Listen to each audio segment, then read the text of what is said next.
ఆంధ్రప్రదేశ్లో ఇటు అసెంబ్లీ అటు పార్లమెంటు ఎన్నికలు వాడివేడిగా జరుగుతూ ఉన్నాయి. అనేక ఘర్షణలు, వైసీపీ నేతల శ్రేణుల దాడులు మధ్య ఓటరు విజేతగా నిలబడి తన ఓటు హక్కుని నిర్భయంగా వినియోగించుకుంటున్నటువంటి సందర్భం చూస్తున్నాం. ఈ నేపథ్యంలో నగరంలో ఒక విచిత్రమైనటువంటి వాతావరణం నెలకొంది.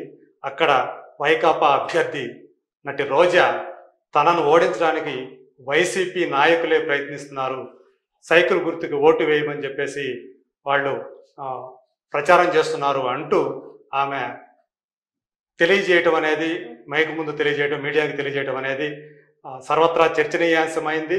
దీనికి సంబంధించి మనతో మాట్లాడటానికి టీడీపీ అధికార ప్రతినిధి, నగరి అబ్జర్వర్ శ్రీమతి సూర్యదేవర లత గారు మనతో ఉన్నారు. నమస్కారం లత గారు.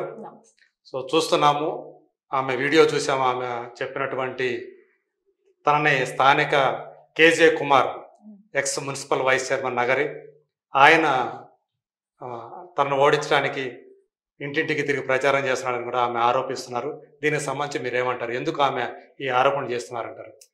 ఆయన ఒక్కడిని ఇప్పుడు ఈ రోజు చెప్తుంది, కానీ గతం మనం ఆవిడ ప్రచారంలో కూడా చూస్తే కూడా ఎక్కడ ఆవిడ వెనకాల ఒక కారు కూడా ఉండేది కాదు. ఆవిడ ఒకటే సింగిల్, వాళ్ళ బ్రదర్ ఒక కారు అనమాట, అంతే. ఇంకా ఆవిడతో జన సమూహం కూడా ఎక్కడా లేదు. ఆవిడ వెళ్ళిన చోటంతా కూడా వ్యతిరేకించటం ప్రజలు ఎక్కడికెక్కడ. సో మా ఊర్లోకి రాకండి, మా ఊర్లోకి నువ్వు రావాల్సిన పనిలే, ఎస్టీ కాలనీలు కానివ్వండి, ఎస్సీ కాలనీలు కానీ, ఇవన్నీ కూడా ఆవిడని వ్యతిరేకించడం జరిగాయి. ఎందుకంటే ఎప్పుడు కూడా ఆవిడ గెలిచిన తర్వాత వాళ్ళ దగ్గరికి వెళ్ళటమే కానివ్వండి, వాళ్ళకి ఏం కావాలని చూడటమే కానివ్వండి, ఎప్పుడు గతంలో కూడా ఎక్కడ చేసిన పద్ధతి లేదు. సో ఒక్కసారి ప్రజా సంక్షేమం గురించి ఎప్పుడు ఆలోచించింది లేదు. ఎందుకంటే ఒకసారి ఏమో గెలిచిన తర్వాత మా గవర్నమెంట్ అధికారంలో లేదు, నారా చంద్రబాబు నాయుడు గారు మనకు ఏది పట్టించుకోవట్లేదు కాబట్టి, నేను అధికారంలో లేదు కాబట్టి చేయలేకపోయానని చెప్పి మళ్ళా రెండోసారి ప్రజల్లోకి వెళ్ళింది. సో దాని మూలాన జగన్మోహన్ రెడ్డి ఒక్క ఛాన్స్ మూలాన ఆయన సీఎం అయితే నేను రేపు పొద్దున రాష్ట్రానికే కానివ్వండి, నియోజకవర్గ అభివృద్ధికి కూడా నేను ఎంతో కృషి చేస్తానని కళ్ళబొల్లి మాటలు చెప్తే దాన్ని నమ్మారు. నగిరి నియోజకవర్గం ప్రజలందరూ కూడా ఓట్లు వేయటం జరిగింది. కానీ అక్కడ ఎక్కడ కూడా ఆవిడ ఎదిగింది. ఆవిడ అంటే ఆర్థికంగా కానివ్వండి, ఆ చుట్టుపక్కల ఉన్న వనరులే కానివ్వండి, అంటే మట్టి కానించి గ్రావెల్స్ దగ్గర నుంచి అంటే గులకరాయి ఇవి కానివ్వండి, ప్రతిదీ కూడా నందాలు చేయటం అన్నమాట. ఇంకా సరే ప్రతిదీ రోజుకి 200 ట్రక్కుల వరకు మట్టిని కూడా తరలించడం, అంటే గ్రావెల్స్ తరలించడం అనేది జరిగేది. అంటే ఒక ట్రక్కుకి 20,000 రూపాయలు అంటే రోజుకి తన కలెక్షన్ ఎంత. సో మళ్ళా భూదందాలే కానివ్వండి, ఎన్ఓసి ఇప్పిస్తానని చెప్పి అక్కడ డబ్బులు తీసుకోవటమే కానివ్వండి, ముఖ్యమంత్రి సహాయ నిధి నుంచి ఇచ్చిన డబ్బులు ఉంటాయి కదా, హెల్త్ ప్రాబ్లమ్స్, అక్కడ వాళ్ళకి తన చెక్కు చేతికి ఇవ్వాలంటే వాళ్ళ దగ్గర కమిషన్ తీసుకోవటమే కానివ్వండి, ఇవన్నీ కూడా ప్రజలు బాగా విసిగిపోయారు. సో ఎప్పుడెప్పుడు ఈ ఎలక్షన్ వస్తుందా, తన భారం వదిలి తెచ్చుకుందాం అన్నట్టుంది. ఇంకోటి కేడర్ లో వాళ్ళ నాయకుల దగ్గరే కూడా డబ్బులు వసూలు చేయటం.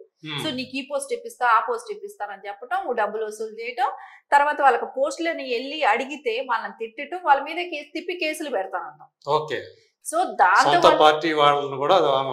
వదలలేదు. దానికి కూడా వాళ్ళు కూడా అసలు యాక్చువల్లీ జగన్మోహన్ రెడ్డి వరకు వెళ్ళారు, వాళ్ళు చెప్పారు సీట్ ఇవ్వద్దని చెప్పారు, ఎన్ని చేశారు. కానీ జగన్మోహన్ రెడ్డికి ఈవిడికి ఉన్న లావాదేవీ కానివ్వండి, ఈవిడ ఎవరి మీద నూరేసుకొని పడుతుంది కదా, సో ఆయనకు కావాల్సింది అట్లాంటి వాళ్లే కాబట్టి ఆవిడ సీట్ ఇవ్వటం జరిగింది, మళ్ళీ ఛాన్స్ ఇవ్వటం జరిగింది. కానీ అక్కడ ప్రజలకి తెలుస్తుంది కదా ఈవిడిని ఎలా భరించాలి, జగన్మోహన్ రెడ్డి మూలాన వచ్చిన ఆయన సీఎం అయిన అభివృద్ధి అనేది లేదు.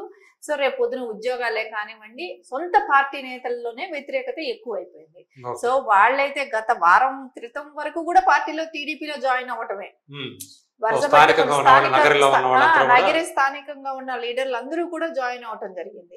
సరే అందరికి డబ్బులు పంచటం, ముక్కు పుడకలతో కూడా పంచింది. ముక్కు పుడకలు, డబ్బు, మద్యం, సో ఈ 3 ఇంటింటికి చేరేటట్టు చేసింది. సో అయినా కూడా ప్రజలు సో మా డబ్బేగా పంచుతుంది, ఆవిడ ఇంట్లో నుంచి తెచ్చి పెట్టట్లేదు కదా అని చెప్పటం, వెళ్ళి ఓటు మటుకు వాళ్ళకి నచ్చిన ప్రజల్లో లేదు.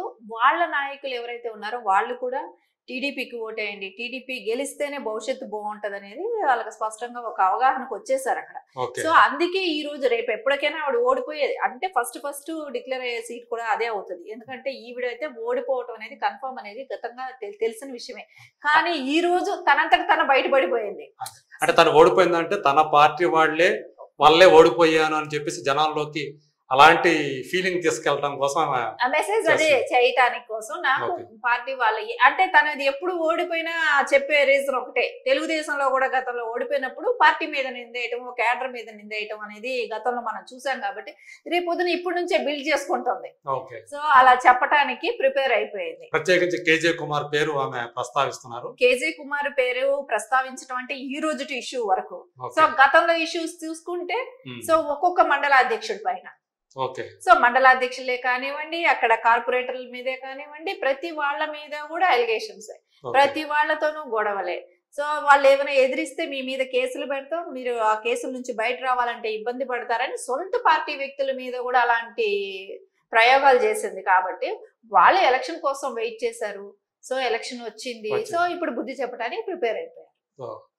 అందు గురించి ఆమె ముందుగానే తన ఓటమిని ఈ రూపంలో అంగీకరించినట్లే అని అనుకోవాలా. ఆవిడ అదే తన పార్టీ కేడర్ మీద పెడుతూ తన ఓటమిని తనే ఒప్పుకుంటున్నట్లుగా అనిపిస్తూ ఉంది. చూస్తా ఉంటాం. ఖచ్చితంగా తను అదే బిల్డ్ చేసేసుకుంటుంది. ఇప్పుడే నుంచే ప్రిపేర్ అయిపోయింది. మెంటల్ గా ఏదైతే ప్రజలకు చెప్పాలి, రేపు పొద్దు నేను ఎందుకు ఓడిపోయానంటే నా పార్టీ వ్యక్తులే నన్ను మోసం చేశారు అని చెప్పుకోవడానికి, అంటే ఈవిడ వైఫల్యాలు చెప్పుకోవటానికి ఇష్టపడదు కాబట్టి ఈవిడ నోరు దురిసే కానివ్వండి, ఈవిడ గతంలో చేసిన పనులే కానివ్వండి, జగన్మోహన్ రెడ్డి చేస్తున్న ఈ వైఫల్యాలు, ఈ ప్రభుత్వం నుంచి ఏమి ఎవరికి ఎలాంటి బెనిఫిట్స్ లేకపోవటమే కానివ్వండి, ఇవన్నీ వైఫల్యాలు పెట్టుకొని ఇది చెప్పటం, దీని మూలాన ఓడిపోతున్నామని చెప్పుకోలేక సో వాళ్ళ నాయకులు ఓడిస్తున్నారనే చెప్పుకుంటారు. ఓటింగ్ సరళను బట్టి మీరు చెప్పేదాన్ని బట్టి కూడా కరెక్ట్ గా ఆమెకి బుద్ధి చెప్పడానికి సిద్ధమవుతున్నారు అనమాట అనుకోవాలి. సిద్ధమైపోయారని చెప్పేసి. థ్యాంక్ యూ లత గారు.